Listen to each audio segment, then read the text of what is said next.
د سپریم کورټ کې مونږ کیس دایر کړی دا په 2019 کې دایر کړی و د فاټې د انضمام خلاف چې په صوبه سرحد کې شوی دی.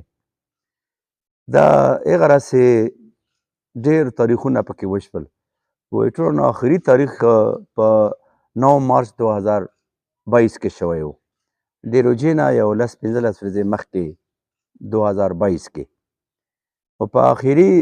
سماعت کې د عمر عطا بندیال چې دا د هلته چیف جسټس نه و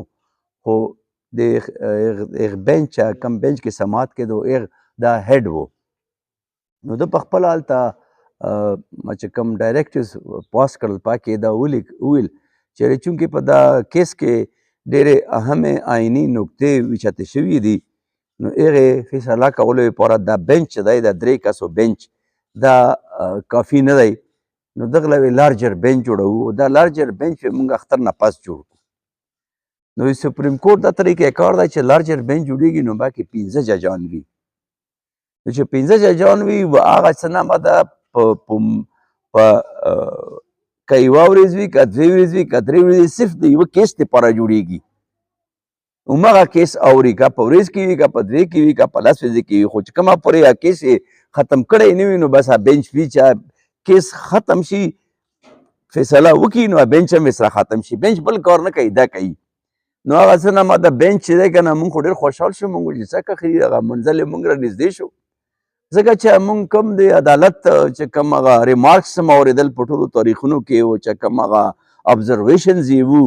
او چې کوم سوالونه یې کول په سرکاري وکیلانو باندې نو مونږ هغه د تمه لرله چې یارې دا مونږ د پکې انصاف زر تر زره میلاو شي او د لارجر بینچ جوړ شي بس زر به یې مونږ خبره وشي خو هغه لارجر بینچ هغه روجه ښه څه ده چې دا بله روجه هم تېره شوله پسې اختر هم تېر شولو 9 مارچ خو پرېږده نه سبا نه بل سبا 9 مئی دی نو تقریبا 14 میاشتې یې وشوې چې 14 میاشتو کې یې مونږ څه نه د هغه لارجر بینچ جوړ نه کړلو سپریم کورټ ته اپیل کوم چې مونږ ته زر تر زره لارجر بینچ جوړ شي و مونږ د فاټ انضمام خلاف چې کوم کیس زیر سماعت دی هغه زر تر زر فیصله شي او قبایلو له انصاف ورکړي او چې کومه پورې د احتجاج خبره ده نو د 31 مئی باندې چې احتجاج کوو مونږ که نه هغه د سپریم کورټ نه هټ کې یو بل هغه ده غټه وجه ده چې 31 مئی هغه تاریخ دی چې کوم باندې د فاټ انضمام یې په صوبه سرحد کې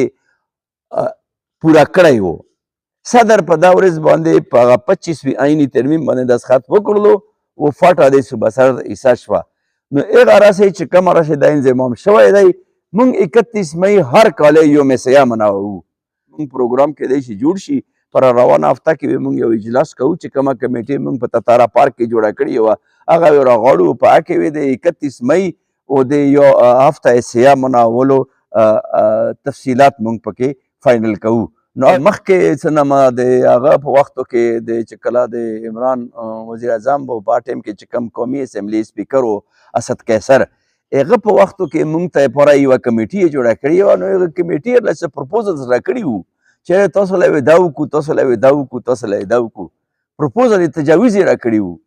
خو بس هغه تجاویز سره مونږ ونه منل مونږ ورته وویل چې نه د انضمام د واپس شي او د قبایلو نه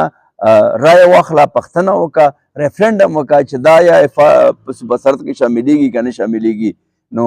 مونږ دا ورته ویلي وو چې مسالې خو مونږ څه نه دا په فاټې په وختو کې ځمکې مسالې خو حل کېدې تیږې ویم کې خوای شوې لانجې ویم هوارېدې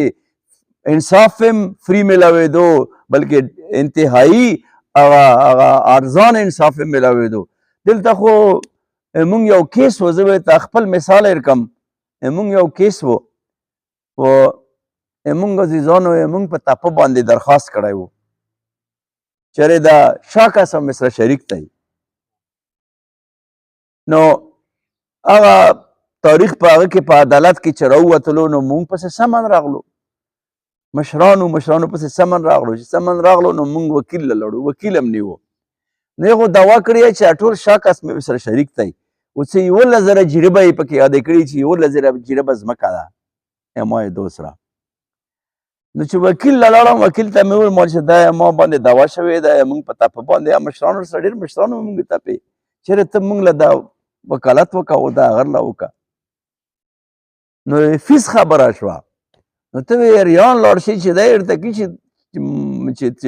په کار دی چې دا کې خو 1 لک روپۍ جیرب خو ورله راکړې. نو ما سره څه نامه ده په ځمکه کې شریکېدو. داسې وکیلان دي ګوره پوه شوې. نو دا خو څه نامه ده، انصاف خو په هغه کې و چې سپین ږیري وې کولو، چې تا مشر وې کولو. مشر وې څوک خو تا وې تره و، تا وې یا نیکه و، یا وې د څه نامه ده خپل خپلوان و، یا وې د تپې و، یا وې د عزیز و. نو یې خو یې نه داسې پیسې نه اخیستې. نو مطلب مې دا چې دلته خو څه نامه ده اول موږ په لانجو باندې پیږي نه پې پولیس پیږي، نه پې عدالت پیږي، نه پې وکیل پیږي. ته پې وکیل نشې پوهېدی په خپله لانجه باندې، نو وکیل وې ته عدالت پې څه پوهېږي. موږ دلته په علاقو کې موږ په اپرېدو کې ټولې لانجې چې راځي ځمکو دا په تقسیمونو راځي. که خیال وکړې او چې تقسیمونه وي ته یې چې زه یې په مجب تقسیموم، زه یې هم چې زه یې په سړي سر تقسیموم، ته یې چې زه یې په ملاتړ تقسیموم. ټول طریقه کار چې دی ما په رواج کې دی، ما په روایاتو کې دی، ما یې مشر دی. نو څه نامه ده تکلیفونه چې دي که نه دا وې چې کله انضمام واپس شي نو انشاءالله دا تکلیفونه به مونږ کم شي.